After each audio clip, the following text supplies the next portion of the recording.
शहंशाह बहुत न्यायप्रिय शासक थे। उन्होंने अपने महल में प्रवेश द्वार पर एक घंटा लगवा दिया था।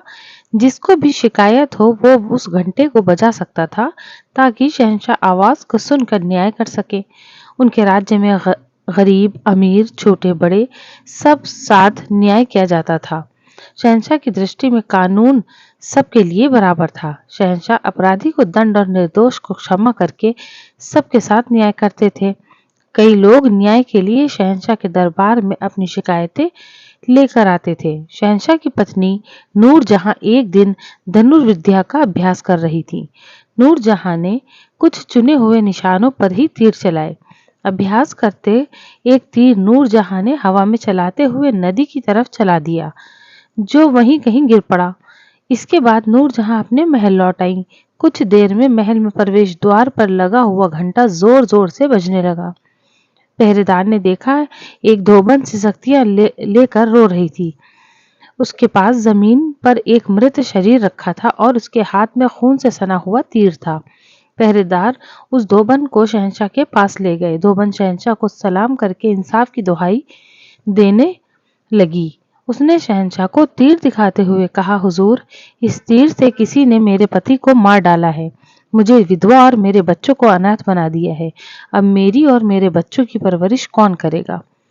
शहंशाह ने उस तीर को उठाकर देखा तो उस पर शाही मोहर लगी थी। शहंशाह समझ गए कि निश्चय ही इस दुखद घटना को अंजाम किसी महल के ही व्यक्ति ने दिया है। उन्होंने पहरेदार को आदेश दिया, जिस दिन ये घटना हुई उस दिन धनुर्विद्या का अभ्यास कौन कर रहा था? राजा का आदेश पाकर पहरेदार महल में गया और सच्चाई जानकर कुछ ही देर में वापस आ गया और बोला, हुजूर, उस दिन बेगम साहिबा धनुर्विद्या का अभ्यास कर रही थी। शहंशाह ने तुरंत नूरजहां को दरबार में बुलाया। जैसे ही नूरजहां दरबार में हाजिर हुई तो शहंशाह ने अपनी कमरबंद से छुरा निकालकर धोबन को देते हुए कहा, तुम नूरजहां की वजह से ही विधवा हुई हो, इसीलिए तुम इस छुरे से मुझे मारकर नूरजहां को विधवा कर दो। ऐसा करने से तुम्हें न्याय जरूर मिलेगा।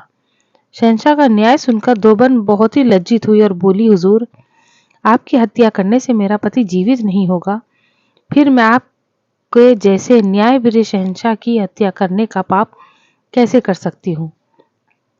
धोबन की बात सुनकर शहंशाह बहुत खुश हुए और राजकीय कोष से उसे आर्थिक सहायता प्रदान की। धोबन आर्थिक सहायता लेकर शहंशाह को धन्यवाद देती अपने घर चली गई। धोबन के जाने के बाद नूरजहां ने शहंशाह से कहा, आपने तो सचमुच मुझे खतरा मोल ले लिया था। यदि वो महिला आपके आदेश का पालन कर देती तो बहुत बड़ा अनर्थ हो जाता। शहंशाह ने कहा, यदि मैं मर जाता तो उस महिला को इंसाफ मिल जाता। एक बात अवश्य याद रखना, कानून सबके लिए बराबर है। शिक्षा। इस कहानी से हमें ये शिक्षा मिलती है कि कानून की नजर में कोई छोटा बड़ा नहीं होता, बल्कि सब बराबर होते हैं।